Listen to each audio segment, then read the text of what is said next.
क्या आपने कभी कहा है पूनम को इंग्लिश पढ़ाओ, या क्या तुम पूनम को इंग्लिश पढ़ा सकते हो? क्या आप जानना चाहते हैं कि ऐसे वाक्य सही अंग्रेजी में कैसे बोलें?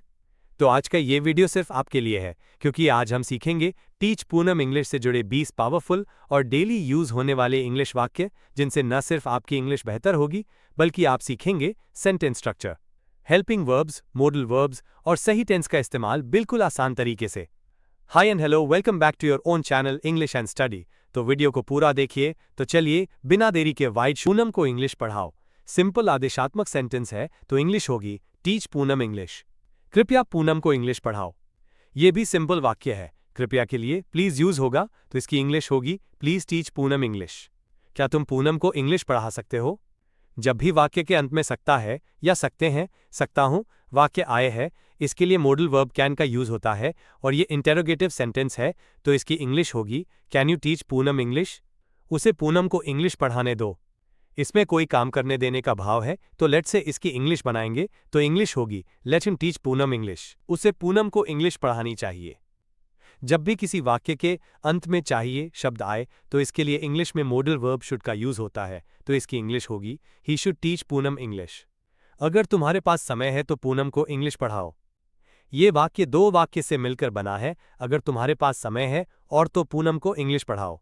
अब दोनों की अलग अलग इंग्लिश बनाएंगे। अगर तुम्हारे पास समय है कि इंग्लिश होगी इफ यू हैव टाइम, और पूनम को इंग्लिश पढ़ाओ कि इंग्लिश होगी टीच पूनम इंग्लिश। तो पूरे वाक्य की इंग्लिश होगी if you have time teach Poonam English. मैं चाहता हूं कि तुम पूनम को इंग्लिश पढ़ाओ। ये वाक्य भी दो वाक्य से मिलकर बना है। मैं चाहता हूं कि इंग्लिश होगी आई वॉन्ट, और तुम पूनम को इंग्लिश पढ़ाओ कि इंग्लिश होगी you to teach Poonam English. तो पूरे वाक्य की इंग्लिश होगी I want you to teach Poonam English. Poonam को इंग्लिश पढ़ाया जाए। ये पैसिव वॉइस का सेंटेंस है, तो इसकी इंग्लिश होगी let Poonam be taught English. Poonam को इंग्लिश कौन पढ़ाएगा? ये फ्यूचर सिंपल टेंस का क्वेश्चन वर्ड इंटेरोगेटिव सेंटेंस है, तो इसकी इंग्लिश होगी who will teach Poonam English. कोई पूनम को इंग्लिश पढ़ाए। कोई के लिए इंग्लिश में समवन का यूज होगा, तो इंग्लिश होगी someone should teach Poonam English. क्या कल तुम पूनम को इंग्लिश पढ़ाओगे? ये फ्यूचर सिंपल टेंस का इंटेरोगेटिव सेंटेंस है, तो इसकी इंग्लिश होगी will you teach Poonam English tomorrow. तुम्हें पूनम को इंग्लिश पढ़ानी ही होगी। इस वाक्य में काम करने की अनिवार्यता बताई गई है, तो ऐसे वाक्य को modal verb must say English में बनाते हैं, तो इसकी इंग्लिश होगी you must teach Poonam English. Poonam पहली बार इंग्लिश सीख रही है, उसे पढ़ाओ। ये वाक्य दो वाक्य से मिलकर बना है, एक पूनम पहली बार इंग्लिश सीख रही है और उसे पढ़ाओ। पूनम पहली बार इंग्लिश सीख रही है, तो इसकी इंग्लिश होगी Poonam is learning English for the first time, और उसे पढ़ाओ की इंग्लिश होगी टीच हर। तो पूरे वाक्य की इंग्लिश होगी Poonam is learning English for the first time teach हर। अगर बारिश न हो तो पूनम को इंग्लिश पढ़ाओ। इसमें भी दो अलग अलग वाक्य है, तो अगर बारिश ना हो की इंग्लिश होगी इफ इट डजंट रेन, और पूनम को इंग्लिश पढ़ाओ तो इसकी इंग्लिश होगी टीच पूनम इंग्लिश। तो पूरे वाक्य की इंग्लिश होगी if it doesn't rain teach Poonam English. कोई तो पूनम को इंग्लिश पढ़ा पाएगा। इस वाक्य में पढ़ा पाएगा वाक्य आए हैं, इसके इंग्लिश में be able to main verb first form का यूज होता है, तो इसकी इंग्लिश होगी someone will be able to teach Poonam English. किसी ने पूनम को इंग्लिश पढ़ाना चाहिए था।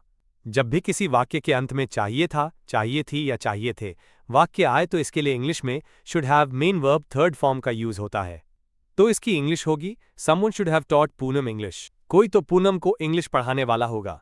इस वाक्य में किसी के होने की संभावना बताई गई है, तो इसके लिए मस्ट मॉडल वर्ब का यूज करेंगे, तो इसकी इंग्लिश होगी someone must be there to teach Poonam English. कोई तो पूनम को इंग्लिश पढ़ा सकता था। जब भी किसी वाक्य में सकता था, सकती थी, सकते थे वाक्यांश आए, तो इसके लिए इंग्लिश में could have main verb third form का यूज होता है, तो इसकी इंग्लिश होगी someone could have taught Poonam English.